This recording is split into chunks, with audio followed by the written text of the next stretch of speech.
मई में शिमला जैसी ठंडक का एहसास, ये वो डायलॉग है जो एक लाइन में उत्तर प्रदेश के बदले हालात को बयां करता है। माफिया को मिट्टी में मिलाने की बात हो या कानून व्यवस्था को लेकर अपराधियों में खौफ पैदा करने की कुवत, सत्ता का इकबाल क्या होता है, इसे यूपी जैसे बड़े राज्य के मुख्यमंत्री योगी आदित्यनाथ ने न केवल करके दिखाया, बल्कि इन्हीं आधारों पर वो निर्विवाद रूप से देश के सबसे लोकप्रिय मुख्यमंत्री फिर साबित हुए। एक न्यूज चैनल के सर्वे में लगातार 1 साल से मुख्यमंत्री योगी आदित्यनाथ लोकप्रियता के लिहाज से महाराज साबित हो रहे हैं। इस सर्वे में योगी आदित्यनाथ को किसी मुख्यमंत्री से टक्कर मिली भी या नहीं, और पहली बार किस तरह यूपी के सिंहासन तक पहुंचे गोरखनाथ पीठ के महंत, कर्तव्य पथ में आज इसकी बात। नमस्कार, मैं हूं रविशंकर प्रसाद। देश का सबसे लोकप्रिय मुख्यमंत्री कौन है, यह जानने के लिए किसी सर्वे की जरूरत नहीं, लेकिन किसी बात को साबित करने के लिए वैज्ञानिक प्रक्रिया अपनाने की जरूरत पड़ती है। यही किया एक राष्ट्रीय न्यूज चैनल ने तो मुख्यमंत्री योगी आदित्यनाथ की लोकप्रियता पर नंबर 1 की मुहर लग गई। इसलिए पहली बार यूपी के सिंहासन तक कैसे पहुंचे योगी आदित्यनाथ, किसकी पसंद थे योगी आदित्यनाथ, और विदेश यात्रा का टिकट काटकर किसने भेजे थे उन्हें शपथ ग्रहण की तैयारियों के लिए चार्टर्ड प्लेन, इसकी बात वीडियो में आगे। पहले बात सर्वे की। पहले माफिया भगाता था, पुलिस को भी, बेटी को भी और व्यापारी को भी, और आज माफिया गले में तख्ती लटका के घूमता है, कहता साहब जान बख्श दो एक बार बस। हमने कहा नहीं, तुम गरीबों के शोषक हो, तुम्हारा वही हाल होगा जिसके तुम हकदार हो। 15 जुलाई से 10 अगस्त के बीच 30 राज्यों के 1,36,436 लोगों की राय ली गई। इसके मुताबिक सत्ता चलाने में सनातन का बिगुल फूंकने वाले योगी आदित्यनाथ शीर्ष पर रहे, तो चौथे नंबर पर तमिलनाडु के MK स्टालिन, जिनके दौर में सनातन विरोधी बयानों की झड़ी सी लगी रही। और इन दो मुख्यमंत्रियों के बीच लोकप्रियता में नंबर 2 और 3 पर वो रहे जिनमें एक शराब घोटाले के आरोप में तिहाड़ की हवा खा रहे हैं, तो दूसरी कोलकाता में ट्रेनी डॉक्टर के बलात्कार हत्या के बाद अपनी ही जनता के निशाने पर हैं, यानी दिल्ली के मुख्यमंत्री अरविंद केजरीवाल और पश्चिम बंगाल की मुख्यमंत्री ममता बनर्जी। लेकिन बाकी 3 मुख्यमंत्रियों की लोकप्रियता को मिले अंकों को जोड़ भी दें तो वो योगी आदित्यनाथ को छू नहीं पाते। सर्वे के नतीजे के मुताबिक योगी आदित्यनाथ को 33.2% लोगों ने सबसे अच्छा मुख्यमंत्री माना, अरविंद केजरीवाल को 13.8% लोगों ने, ममता बनर्जी को 9.1% लोगों ने, तो MK स्टालिन को 4.7% लोगों ने।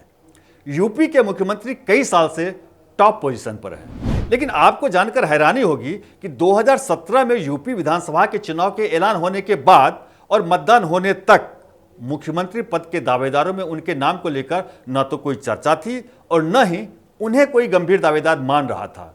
खुद योगी आदित्यनाथ तक को इसकी भनक नहीं थी। कहा तो यहां तक जा रहा था कि बीजेपी नेता मनोज सिन्हा का मुख्यमंत्री बनना तय है, और नाम के ऐलान के दिन उन्हें मंदिरों में पूजा पाठ तक करते मीडिया ने दिखाया। तो सवाल उठता है कि अचानक योगी आदित्यनाथ के हाथ कैसे लगी यूपी की सबसे ताकतवर कुर्सी। यह किस्सा बेहद दिलचस्प है।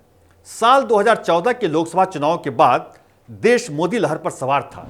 इसके बावजूद 2017 में यूपी विधानसभा चुनाव के लिए बीजेपी के स्टार प्रचारकों की लिस्ट में योगी आदित्यनाथ का नाम था। हर जगह उनकी मांग थी और पूरे प्रदेश में उन्होंने जी तोड़ मेहनत की। 11 फरवरी से वोटिंग शुरू हुई और योगी आदित्यनाथ चुनाव प्रचार की थकान के बीच गोरखपुर स्थित अपने मठ आते जाते रहे। 1998, 1999, 2004, 2009 और 2014 गोरखपुर से लगातार 5 बार से सांसद और गोरक्ष पीठाधीश्वर के रूप में गोरखपुर आना जाना अनहोनी नहीं था। चुनावी प्रक्रिया जारी ही थी कि 25 फरवरी को मुख्यमंत्री योगी आदित्यनाथ के फोन की घंटी बजी। दूसरी तरफ तत्कालीन विदेश मंत्री सुषमा स्वराज थीं। सुषमा स्वराज ने योगी आदित्यनाथ से कहा कि उन्हें एक संसदीय प्रतिनिधिमंडल का हिस्सा बनकर विदेश जाना होगा। योगी आदित्यनाथ ने यह कहकर उस डेलीगेशन का हिस्सा बनने से इनकार किया कि 8 मार्च तक होने वाले चुनाव में 6 मार्च तक उनके चुनावी कार्यक्रम हैं।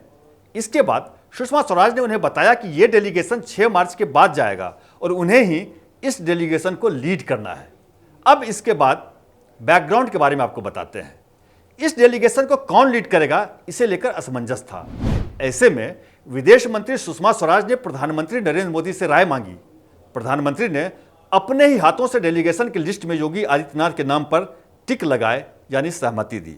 इसलिए सुषमा स्वराज ने योगी आदित्यनाथ को इसे प्रधानमंत्री की इच्छा बताया और ऐसा सुनने के बाद योगी आदित्यनाथ 8 मार्च को डेलीगेशन को लीड करने के लिए दिल्ली पहुंच गए।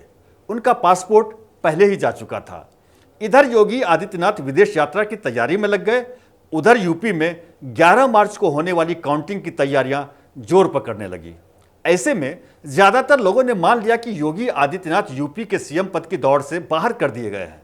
लेकिन 11 मार्च को मतगणना से ठीक एक दिन पहले यानी 10 मार्च को पीएमओ यानी प्रधानमंत्री कार्यालय ने योगी का पासपोर्ट लौटा दिया।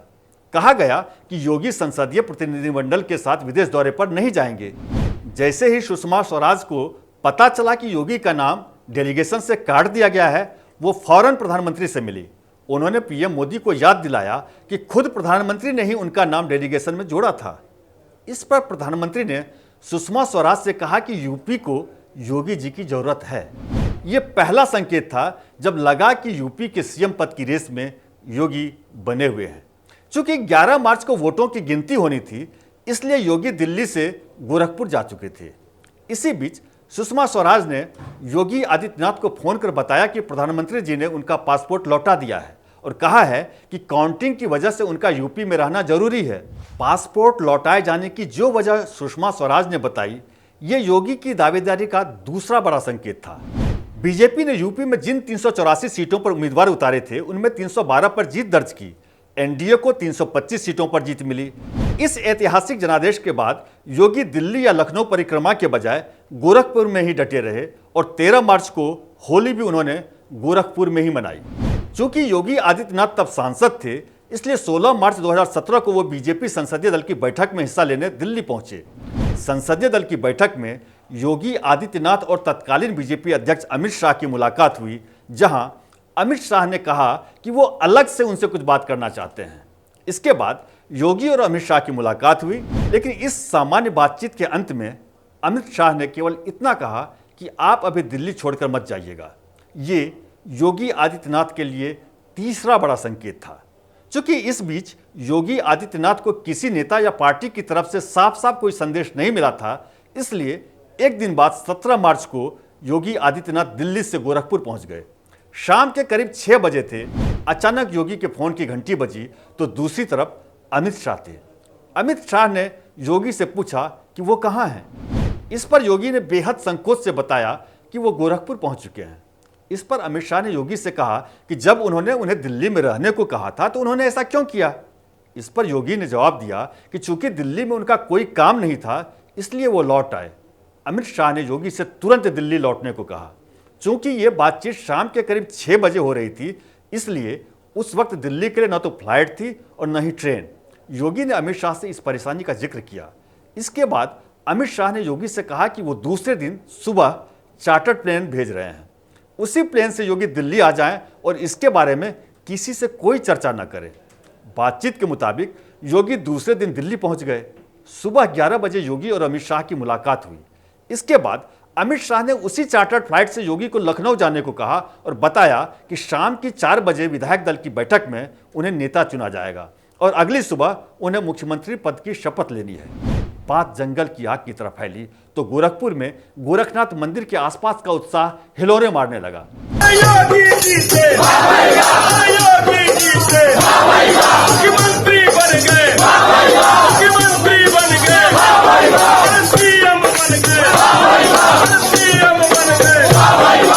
सोलह मार्च को बीजेपी संसदीय दल की बैठक में हिस्सा लेने गोरखपुर से दिल्ली, 17 मार्च को दिल्ली से गोरखपुर, 17 मार्च की शाम को अमित शाह का फोन, 18 मार्च की सुबह चार्टर्ड प्लेन से गोरखपुर से दिल्ली, 18 मार्च की शाम दिल्ली से गोरखपुर और 19 मार्च को यूपी की सत्ता का सिंहासन।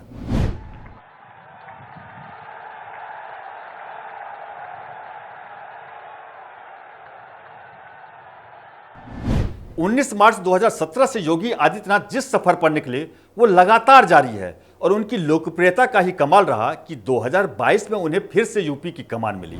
और जब लखनऊ के स्टेडियम में उनके शपथ ग्रहण का वक्त आया तो जनता क्रिकेट प्रेमियों की तरह उमड़ पड़ी। मैं आदित्यनाथ योगी